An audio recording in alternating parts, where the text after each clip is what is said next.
Welcome to the Consumer Finance Podcast. I'm Chris Willis, the co-leader of Trotman Pepper's Consumer Financial Services Regulatory Group, and I'm really glad that you've joined us today for our episode on a recent Massachusetts Attorney General case that we think has broader implications for the auto finance industry.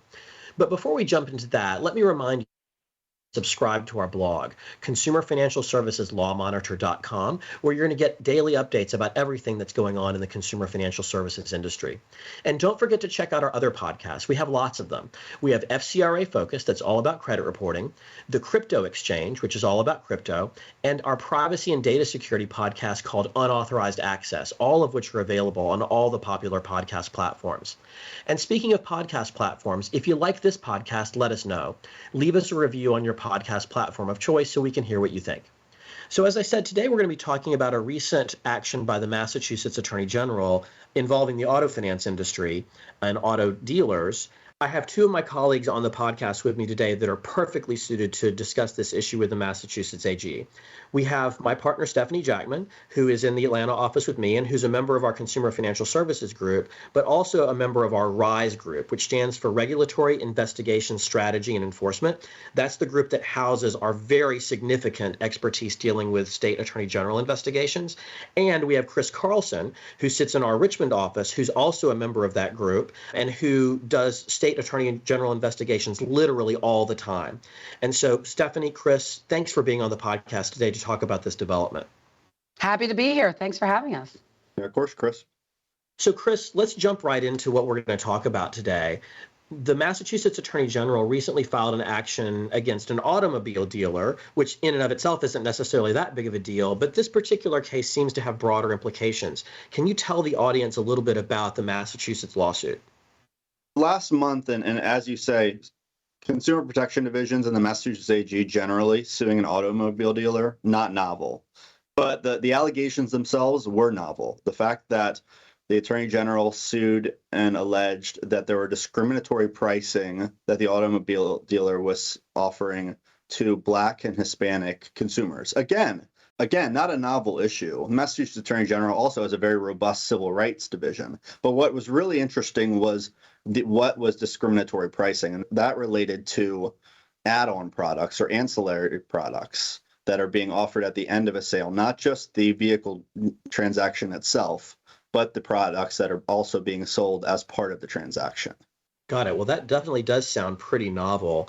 Before we jump further into sort of the allegations that are made in this lawsuit by the Massachusetts AG, Stefanie, would you mind just giving the audience sort of a brief description of how ancillary or optional products are typically offered in an auto sales and finance transaction?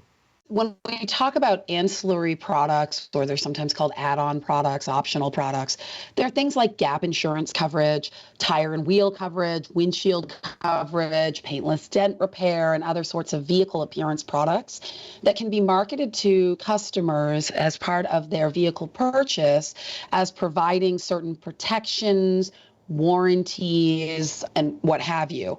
Something that is a value add to the customer's purchase of the vehicle and will help extend the longevity, the look, protect against a total loss, if you're thinking about like a gap insurance type of product. And often these are products that will be financed as part of the overall sale by the customer. They don't have to be. The customer could pay directly for these products.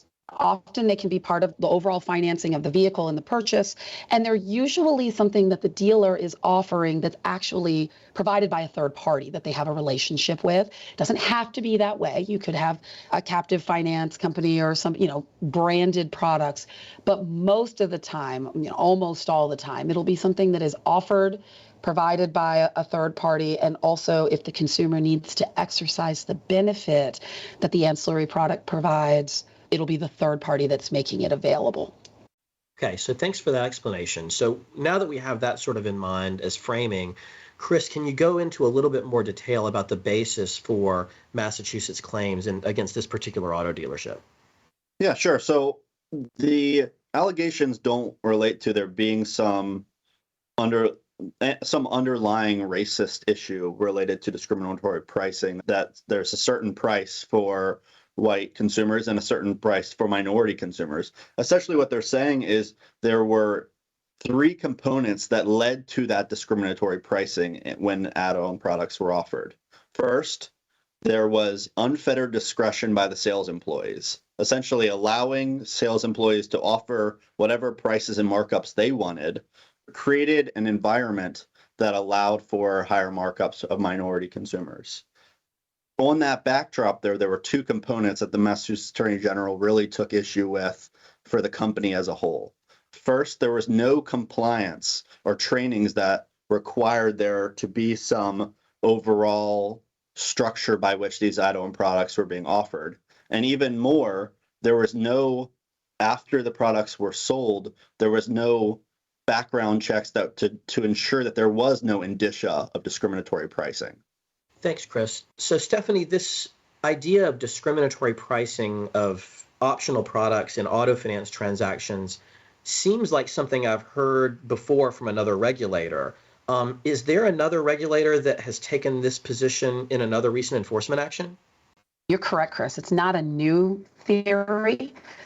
I think that's why Chris Carlson was saying, this isn't exactly novel, but it's a big development. It's a reminder that this is an area we need to be attentive to, and we'll share some thoughts on that, and that these things haven't gone away, because the first times that we started to see this, 2014, 15, 16 from the CFPB and the FTC.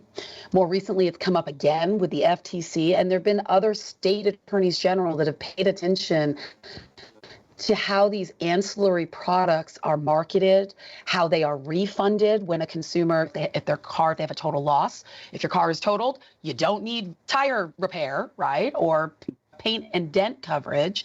You may need GAP, right? If you pay off your automobile, you might not need GAP. So we've seen attention to these products through a variety of sources and avenues about, are they providing value? Are they being marketed in a transparent way? Is the pricing transparent? And then getting to what Massachusetts is focusing on again, are these being evenly marketed and purchased across the consumer customer base, I should say, or are there people that appear, and this is what Massachusetts seems to have concluded, people who appear to be getting targeted more or differential pricing? And if that breaks down where it looks like a protected class is being treated differently, that will get attention because of this almost, not quite a decade, Chris, but almost a decade of attention by federal and state regulators to these products generally, and whether they actually give value to customers or not. Stefanie, you've talked about that long history of regulator attention to ancillary products, and we've seen it, as you noted, from enforcement actions from the FTC, from the CFPB, and supervisory highlights from the CFPB, as well as from state regulatory supervisory efforts. But let's also keep in mind that the subject of add-on product sales is at the center of the FTC's pending rulemaking relating to auto sales and auto finance transactions.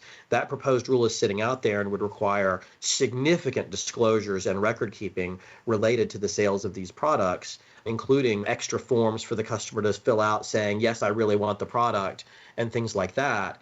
And so I think all the efforts and concerns you've talked about on the regulatory standpoint seem to be culminating in that rulemaking that's before the FTC right now. You're absolutely right. It really was foretold in the Bronx, Honda, Tate Auto, and Napleton matters with the FTC that we're leading up to, and many watching the industry is telegraphing where the FTC was going on this. Now, Chris, back to you. We know that the Massachusetts Attorney General's office has a long history of taking novel consumer enforcement initiatives in the financial services industry. We've been seeing it as long as I can remember, from the fallout of the subprime mortgage crisis forward. But with respect to this particular case, is there anything about it that makes you think that this action is part of a broader campaign by the Massachusetts AG's office? I definitely think it is, and I think that's for two reasons. But before I go further, I think when you point to the FTC's proposed rule and how these regulators are communicating, I think one other data point to put forward is that 18 Democratic attorneys general wrote in support of that FTC rule.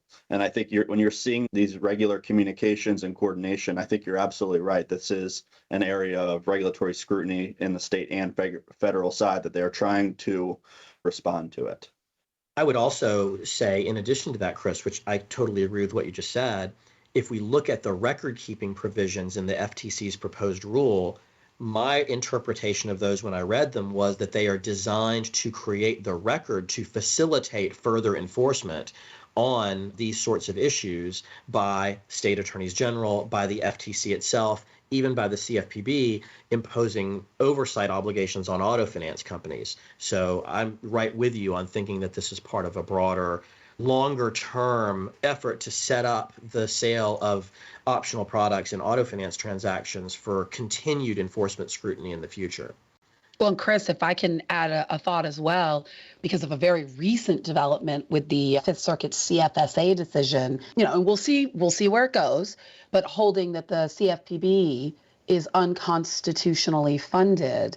Many are predicting that state attorneys general are going to be even more robust in their enforcement generally of federal regulatory agenda items, right? It'll transition over to either the FTC, state AGs, if the CFPB is unable to continue going forward or temporarily is delayed in doing so. And already in the auto lending space and auto servicing space, we have this very robust history of the FTC and state AGs already being there. So in my view, there's every reason to expect it's only going to continue. And that's where the attention is going to come from. And we could see more states coming in here as well, taking positions like Massachusetts is doing and looking at these products and how they're marketed and who buys them. Is it disproportionately this type of consumer versus this type of consumer? Who's actually getting the benefits of them? I know you and I have talked about in the past with clients that one of the really important things to think about is how many people are actually buying these? Are they on, 95% of contracts or 10? Do they break down according to certain demographics or other, information about the consumers? And then how many of these are actually resulting in payments or value or coverage or whatever the product, the right term for each product would be at the end of the day, and being mindful of that, because I think states will look at it in examinations. So, Chris, one more detail about this case that I'm curious about. Did the Massachusetts complaint identify what tests, if any, that the AG's office is using to determine whether the sale of an optional product potentially violates its state UDAP statute?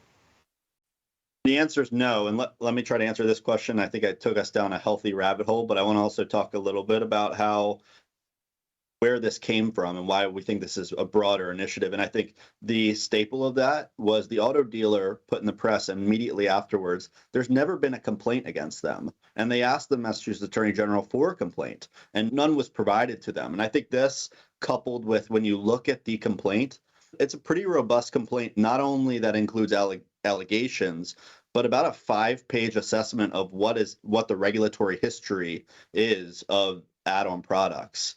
And it definitely demonstrates that there is a scrutiny and a focus on this area in a way that you could see that same 5 pages really encapsulated against any target of an enforcement action, not just this auto dealer. And so I think the amount of time that has been put into this action isn't a simple auto dealer complaint or a civil rights complaint. I think this is definitely a demonstration of something more. To your second question of what test was involved, as I said, there wasn't a test. Essentially, what was laid out was there were 3 things that they should have known based on the lack of policies. 1, that there was total discretion, therefore they should have known that discrimination occurred. 2, that there was a compensation structure that emphasized markups, therefore they should have known discrimination was likely to occur. And 3, the company failed to implement any training or controls to evaluate potential discriminatory pricing. And because of those essentially the totality of that, there are allegations of violations of UDAP. But as we all know, UDAP is undefined. What unfair means and what deceptive means is right now in the mind of Massachusetts, not before a court or defined by Massachusetts statute. So I think we're all kind of waiting and reading the tea leaves to see what really would be in compliance. Yeah, thanks, Chris. And there's one other thing that I think I'd like to remind our audience of, and that is the possibility of auto finance companies being asserted to violate some law, whether it's a state UDAP law or a federal law, relating to this alleged practice of differential dealer pricing on optional products. And in that vein, I'd point out that just very recently, the New York Department of Financial Services entered into another consent order with a New York state chartered bank, holding it liable for differential pricing on retail installment contracts by dealers. So that theory is still alive and well, even though the CFPB hasn't pursued it in a number of years. And so it doesn't seem to me to be that big of a jump from the New York DFS or another state regulator holding an acquirer of retail installment contracts liable for differential pricing on the contracts to saying, well, I'm also going to hold you liable for differential pricing on GAP or extended service contracts or things like that. So like, to me, I understand this Massachusetts dealer case to be not just something for auto dealers to worry about, but also for auto finance companies to worry about. And the disparate impact based on dealer discretion theory is alive and well in the state regulators' minds, even though the CFPB doesn't seem to have wanted to touch it since around 2016. So that's, I think, an important reminder for our audience as well. So I think that probably brings us to the end of our discussion today. I want to thank Stefanie and Chris Carlson both for being on the podcast with me today. It's been a great opportunity for me to continue to show off what an incredible and extensive state attorney general practice Troutman Pepper has, with really a group of people who do it full time all the time as part of our RISE group. And of course, thank you to our listeners for listening to this episode as well. Don't forget to visit us at our blog, consumerfinancialserviceslawmonitor.com, and hit that subscribe button so that you can get all of our daily updates on what's going on in the industry. And while you're at it, head over to troutman.com and visit us there and put yourself on our Consumer Financial Services email list so that you can get copies of our alerts and our industry webinars. And of course, stay tuned for a great new episode of this show every Thursday afternoon. Thank you all for listening. Copyright Troutman Pepper Hamilton Sanders, LLP. These recorded materials are designed for educational purposes only. This podcast is not legal advice and does not create an attorney-client relationship. The views and opinions expressed in this podcast are solely those of the individual participants. Troutman Pepper does not make any representations or warranties, express or implied, regarding the contents of this podcast. Information on previous case results does not guarantee a similar future result. Users of this podcast may save and use the podcast only for personal or other non-commercial educational purposes. No other use, including without limitation, reproduction, retransmission, or editing of this podcast may be made without the prior written permission of Troutman Pepper. If you have any questions, please contact us at troutman.com.